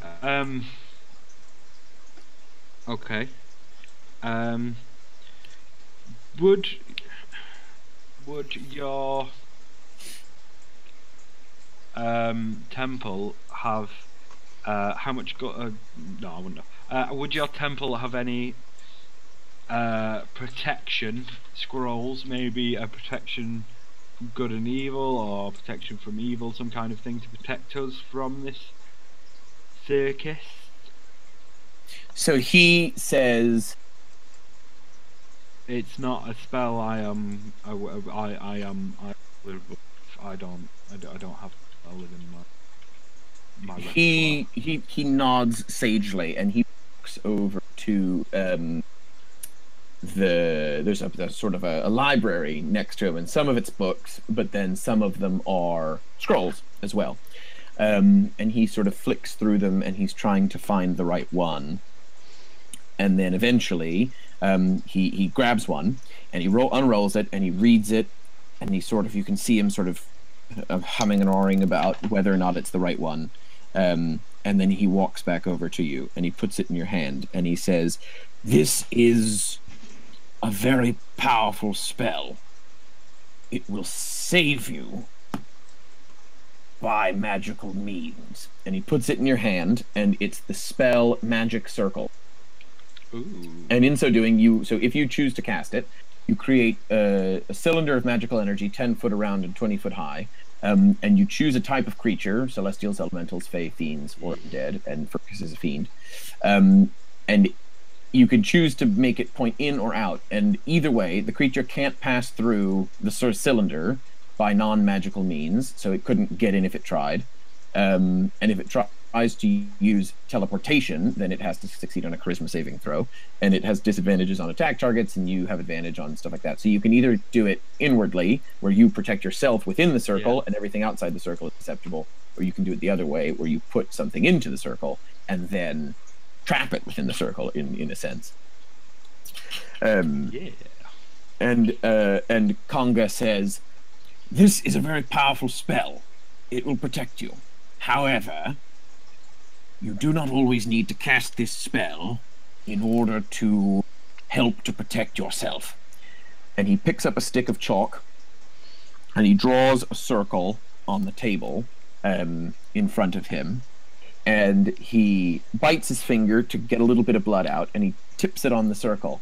And with a pop, I suppose, that you feel more than hear, because you have these sort of wizard senses, you can sense that there is now a magical separation between the inside and the outside. And it's not magical circle. It's not something that you can cast without needing to draw, or whatever.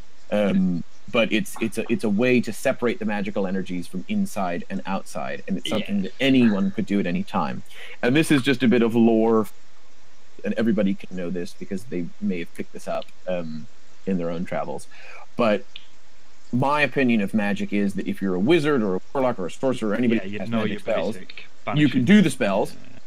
But if it's a ritual is a bit like a magical vending machine. You do a series of actions and you get a result out, and you can't really get creative with it, and it takes time, but you can still do it. And this would count as a ritual even though Magic Circle is not a ritual spell, this would count as a very quick ritual version of a similar Magic Circle, and the effect of which is you can do this and it will wholly separate magical energies within and without. It doesn't need to be chalk. It could be a line in the sand. It could be a proper circle. And you notice when Glazia cast her spell, of course, it was in a ring of blood. So these circles have a very significant magical effect in the world. Cool. Right, well, I've got my introduction. I've got my gold. I've got my magic scroll. I think I'm done here. Conga stands and walks to the door, and he to sort of, show you the way out, and he says, "May Ogma smile on you." And he gestures. Well, if smiling's all she's gonna do, that's not gonna help too much, but I thank you for your assist. Ogma is a man. Is he? I'm pretty sure. Yeah, probably. But minus that slip of the tongue, I'll leave an at least, and I will bail. You make your way back out the winding passages of the cathedral and back out into the daylight, and you are now standing outside the cathedral, and the door is shut behind you. Clunk. I'll go find my buddies. Hi.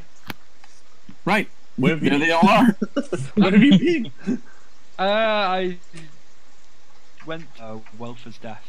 I felt being the arcane of us, it was really my duty. He was, if not a brother, then maybe a kindly uncle in the Okay. in the family. Well, that's good of you, I suppose. I've seen Conga. Without us. I found myself here. I don't know what I was doing. Well, what happened then? He wants us to travel to Walton to seek out the Wizard's Pavilion, and the Master therein, who should have information for us regarding, or who should be able to offer assistance regarding this situation. Okay. I can't ask you all to come. I feel in some way this is something I need to do. I will carry this coin, and I will reach Well, we wouldn't be much of an adventuring group if we didn't. Bolton. I was hoping for that answer, but it means a lot that you would offer.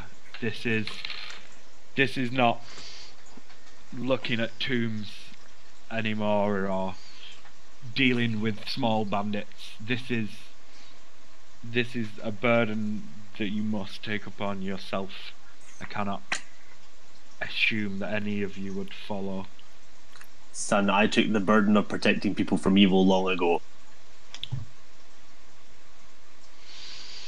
You're not too bad, you. Oh, little touching moment. Trevor, it looks like sorry, Valoran. Trevor.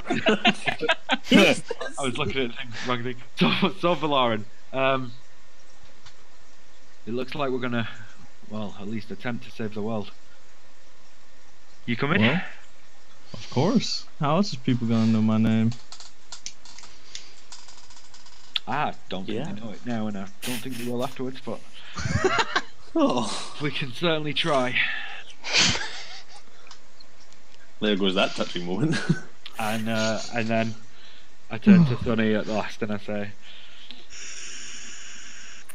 "You were right. I did, and I was tempted by the coin. But this is something that we all have to stand against. And I will not fail us again if you join." Sonny looks you in the eye and said, "Okay, brother, I'm in." Da-da, theme music plays. Yeah. Yeah, that's exactly what I watched. Little montage. But first, we need to ransack Thingy's shop. It would want us to do that. I And I've feel. still got this big pile of gold that we got from that I shop. as will well. also, and so we'll, if we're in this together, and I will toss whatever bag of gold Conga gave to me to whoever's carrying the other bag of gold. Okay, so I've now got this, and I'll start sharing it out. So how much? Yeah, Alex. How much? It's 99 gold pieces To and make it awkward. Yeah, I was Oh, are you gonna? and 6 silver pieces and 6 copper pieces God. for the lot. I was Okay. expecting something more impressive than that. Is someone That's fine. taking That's notes on all divided by this? Yeah. Wait, I no, do I'm have sorry. some notes. I've divided by the wrong. It's in fact 149 gold pieces and 5 silver. I thought you were going to say like 999,000 gold pieces. You got 598 gold pieces. I divided it by All right. Oh right, no. How much was in the bag? what bag? He gave us a bag of gold. Oh, I'm so sorry. It's 20 gold. Oh, okay. Oh, that's bullshit. Okay, that's I'd already done the division. He's a priest. I bet 10 pull. They get offerings and shit. And I'm about to save the world, so I mean, So, yeah. I deserve It's a little more. than that. 154 each and 1 electrum each. Ooh, electrum. Are we using electrum? It's in the handbook. Oh, I was just gonna go with gold, silver, copper. 'cause Okay, it works okay, like yeah. Pound, So yeah, pound, don't pence, start with dollars, and electrum. cents. Yeah. Okay, It then takes forever. just everybody take 154 gold. We'll work out the rest later. 145. I thought it was. Did I say? You said 149. 149. In fact, 149 gold pieces. 0.5. Oh yes. So then 5 silver pieces. I'm alright for 0.5. And then you get the 5 gold each from the bag. There we go. Right. Cool. Okay. Is there any supplies that we need? We need to go clear out Wilfer's shop. He would have wanted Yes, us to do yes. that, I'm sure. Yes, definitely. I'm against this, and magicians generally guard their shops. Actually, yes. Thinking about it, my sailor would also, everything being for the common people, would not want to run. Okay, well, okay. I But I agree the that rest there of you could be go. some.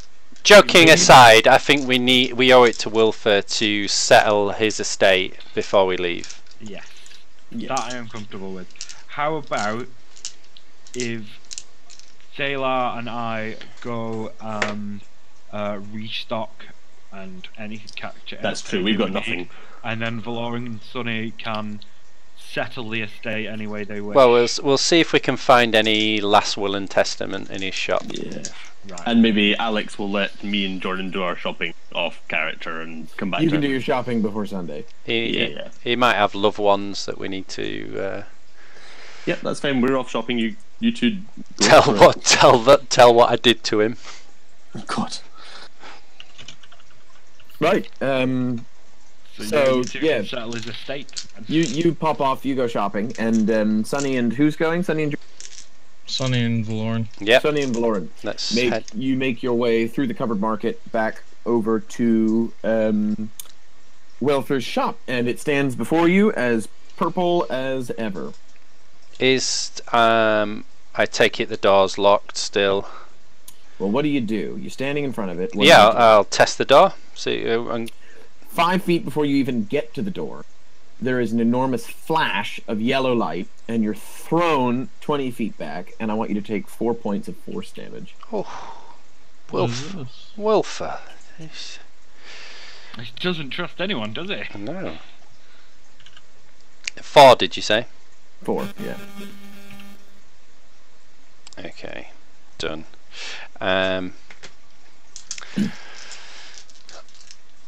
That's stumped me. The wily old devil. We need our magic guys here then if we're going to do this. I don't. Yeah. I don't think we can do anything. No. Unless there's a back door. You can look for one. Yeah, let's go around the back. We'll look. There's an alleyway in the back between all the shops, and in fact there is a sort of tradesman's entrance. God. I guess I'll lead and Yeah, cautiously walk in. Go ahead, Valoran. Yes, you try this time. Well, so you go inside? Yeah. Great. 5 feet from the door, there's an enormous flash of yellow light, and you're thrown back 20 feet, and please take 8 points of force damage. Alright, 3rd time's the charm. Please remember you don't have your healer with you. 32. God, what would I be at? 26. Is the building attached to any other buildings? It's in like a terraced row of shops. And do they have flat roofs or slanted roofs? They're sort of that sort of French, I suppose, style, where it's the slanty roof, but it's got the 2 window projections out of the front. You know what I mean? Yep. Okay. Yeah. I would. Slanty roof. And what are they 2 buildings adjacent to it? One is a home, and one is like a clothing shop. Okay, and I would like to have a look, see if it's possible to climb up to the top of one of the adjacent shops using my let's have a look, athletics or acrobatics. I would say so. There is a drain pipe that you can shimmy up to get to the roof. Yep. And I would call that athletic. Can I try that? Athletics. Yep, go on. 6 plus 5 is 11. You get about 3/4 of the way up, and you slip, but you manage to catch yourself, and then you scramble to the top, but your ego is bruised. Okay. And from the top of there, I would like to try and get onto Wilfer's roof in the hope that he hasn't protected up there. So what do you do? So I'm going to try and use the same skills to clamber onto his roof and shimmy myself down to an upstairs window and try and get... Okay. So I would say no. 5 feet from the edge of the roof, there's a great flash of yellow light, and you are thrown 20 feet backward, and you take 12 points of force damage. Oh my god. And you fall off the roof. Can I catch him? You can try. I will try. I've got 1 health point left. I do. Fall damage. Fall damage. Only if he doesn't get caught. I'm catching him. How far am I falling? Because I do have a monk skill called slow fall. 30 feet. 30 feet. I can prevent my monk level, which is 4 times 5 damage. 20 damage from falling, you mean? I can prevent, 20 damage. Okay. Well, first of all, Valoran, do you catch him? Let's see. Roll me a dex check. Ooh. Oh, a dex? Well, yeah, you gotta catch him. Well, technically that was before you said that, so does that Fuck it, roll it again. Oh, come on. Yeah, that's better. Alright, yeah, I'm not catching you, buddy. 9. Okay, you grab him, but you drop him, and he hits the ground. But I tell you what, he is gonna take. I don't think it's gonna make a difference anyway, with his resistances. No, it doesn't. He's gonna take 11 points of damage, so he avoids. I float down like Mary Poppins. Yeah. Great. So you're now prone on the ground, in the mud, in the alley. One, not to be a dick, but one might technically argue that we're not level 4 yet. I just want to see if you'll die.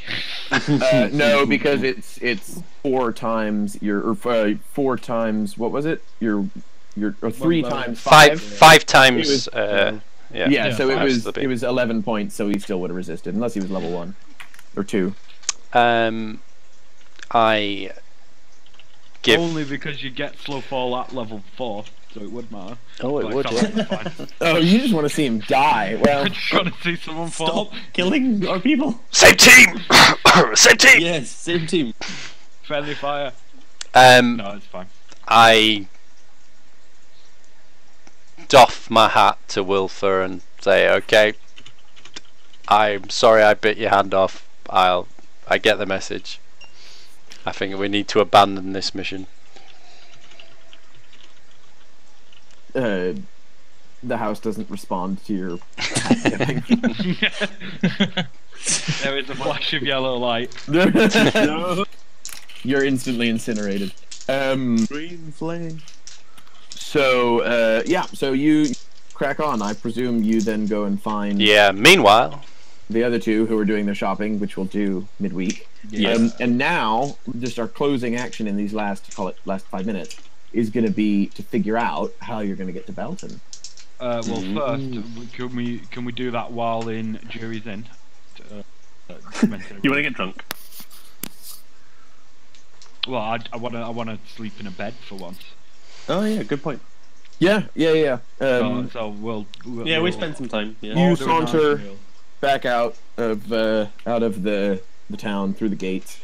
You head to Drury's and you walk in, and she sees you and she smiles because she's glad that you didn't get killed by a bunch of bandits, or indeed anything in the tombs. And she sort of gives you a nod and says, "Fancy a pint?" hell yeah! Look at the state of me. I've got 1 hit point left. She pulls 4 pints out from behind the bar and lays them on the bar and says, "I'll add it to your bill." And we'll take 4 of you 4 whiskeys for that. She then pours 4 whiskeys and puts those on the bar and says, "And I'll add that to your bill." It's lucky we came back then, because we were about to leave. It's also lucky we have a tab. Yeah. Well, That we're not gonna pay. we're rich. Yeah. I mean, we're gonna pay it now. Yeah, So how traveling? So remind me, it's on the island. We need to get to the island, do we? So Well, you're on the island. So if everybody could just reference quick the map, I would suggest you open the original, which will open in Chrome or Safari or whatever it is, and it's much higher resolution. So if you look at the far left of the map, there is an island nation. It's called Inisti, and it's got a lake in the middle and some mountains. Yep. See it? Yep. Mm-hmm. Baston. Yeah. Baston. Did I say Balton? I meant Baston. Baston is your destination. If you go up straight north from Baston, you will see next to a forest there is a small, black little sort of house shape. That is Broadford. All right. So okay. you need to get to Baston. Now the scale's at the bottom, and I will save you the time and effort from actually measuring it. It's 75 kilometers between Broadford and Baston, which is about 60 miles. 50 miles. 50 miles. Surely we have enough gold to purchase 2 horses. Yeah, I was looking at the. And does the river does walk while I ride a horse? does the river flow that way? Does it? The river flows towards the ocean. Oh, it does, but there's doesn't it? nothing Yeah. stopping you from getting a boat up the river. It's But, Baston yeah, is a major river barges city. go- There will be river trade going up and down the river from. You see the blue dashed lines are sea routes, so you can see from the mainland that things are coming through and down and around. So you can take a boat to Baston, or you can choose to travel by land. I was looking at the wrong black house. Were you looking at the one on the other side of the forest? Yeah, I was looking at the one on the far left, like directly left of the. Oh, the one that's wholly landlocked around. Yes. Like there's no. It's due north up the river, Baston. There's a little black house next to the forest, and then you can see the Valley of the Tombs there that looks like 2 little mounds. Okay. I think We could it's- find some water transport. Yeah, let's Yeah, look at maybe a boat. Yeah. That's the best way to travel. How's that? Is the ferry boat still operational? Oh, that's true. We You left crashed it it into the dock, but you've got Oh. it there. Well, no, that was to ferry across the river. We'd be looking at large barges going up and down river to travel. Yeah. Surely that could work. Well, you want to go into the sinking crashed boat. Well, it wouldn't be sinking if you didn't push us off wrong. I tried. I've been useless this session. That boat is not fit for travelling upriver. No. We need a Drury, barge. do you know any means of travel down the river? We've That's been not controlled by welfare. or any demon of any kind. She kind of blinks at that and she says, "That's oddly specific, but yes, in fact, I do. If you go out to the you're going to find that there's going to be a whole host of boats, and they're going to be going up and down the river. Kinds of boats stop here before they go to Baston, big trading port. They're even bigger. The only thing that you should just bear in mind is we're in a bit of a pickle in Isti at the moment, in that we haven't had any wind for a long time. No one's really sure why, but that's not important. What that means is that I mean, that's fairly important. well, it's neither here nor there. But what it It's pretty means here or there. what it means is there's no sail power up the river. So if you do end up finding yourself a boat, you're either going to have to row alongside people, or you're going to have to pay for the privilege of getting someone to row for you. My arms are gonna be tired after this. Yeah, we can share the work. Well, looks like we're going with enlarge then, doesn't it? The whole way. Turn Valoran into a powerhouse. well, I'm going to say Sonny can't do much kicking on 1 health point. Well, you won't have We're one about to- health point in the morning, man. Yeah, we're gonna rest. Sonny, We're just fine. chill out. Drink your ale. Yeah, That's yeah. what you do. Alcohol does magic things to Sonny. It's good. Well, we need to find out prices for this, don't we? And Yeah, I'm sure So we we can. we probably should take a rest. So what I will do for you is I'll call your going upstairs and going to bed the end of the session for this week. And what I will do is I will draw up a list of services provided at the dock that you can magically know or justify in character, but it'll be sort of your options for how to get up. And then I will also send you some quick blurbs on the shops in town for the shopping that you guys did while Sunny and Valoran were gallivanting around Welford's house. Falling off roofs. Yeah. So I will get those to you probably on Saturday. so that you can have a look before we meet up on Sunday. And in exchange, I will ask you 2 things. The first is that if you did go shopping, that you send me what you want to buy in the price list and everything, so that we don't take game time doing it, and I'll just say yes or whatever. And then 2, I want everybody to level up to level 4 if they can, if that's applicable. Level up to level 4, update all your character sheets, and then send me all your new character sheets, because I'm working on some of your stuff from level 2. Okay. Alright. I have a question about leveling up too. Go on. So, I can pick 3 different masteries, I believe. Uh-huh. As a fighter, you're picking your fighting, your battle. Yeah, my archetype, yeah. Yeah. And, let's see. I can't find an app that lets me pick anything except for the champion archetype. So if you're using like Fight Club 5, it's someone hasn't physically input that data into the app yet, and you can do that. You can copy and paste it from the player's end. Or you can just not pick it and, you know, do something else and then mark it down later, or you can mark a character sheet or whatever. It won't, for the most, it's handy to have it all in the same app, and you can just create a new trait and paste it in, but you don't have to have it there. It won't affect some of your rolls and stats, and if it does, you can manually edit those. Okay. I'll just manually edit then, because I'm going to start using that. Yeah, so I've done that for some of all you have to do is create new whatever, and then I literally keep on my phone, I'll have, or on my computer, I'll have one open, and then I'll just paste it in so that I don't have to type it. Okay. And then all of you should check your race and class stats, but all of you should also get your ability score improvements this round. I need my 100 XP. Which means you will get 2 points that you will add to your base stats, and you can choose to pump both of those into the same stat, one into strength and one into charisma, or whatever you want. Alright. I've already done mine. Bro, I'm done. I'm gonna kill the first thing I find on Sunday, just so I can level up. You won't kill Drury. No, okay, I'm not gonna kill Drury. I'll wait until we leave the pub. Brill. I'm sure Sonny can start a pub brawl quite easily. He's real experienced. Yeah. Is there anything else that you wanted to do before we call it quits? Just say thank you. Yes, thank you very much. Yeah, thank you. That was awesome, and the map is incredible. Yeah. And that was good fun. Brill. Appreciate well, yeah, anytime, and I'll see y'all on Sunday. Yes. We're back, baby. Woo! Thank All right. God. Alright. Take it easy. See you later. See you Sunday.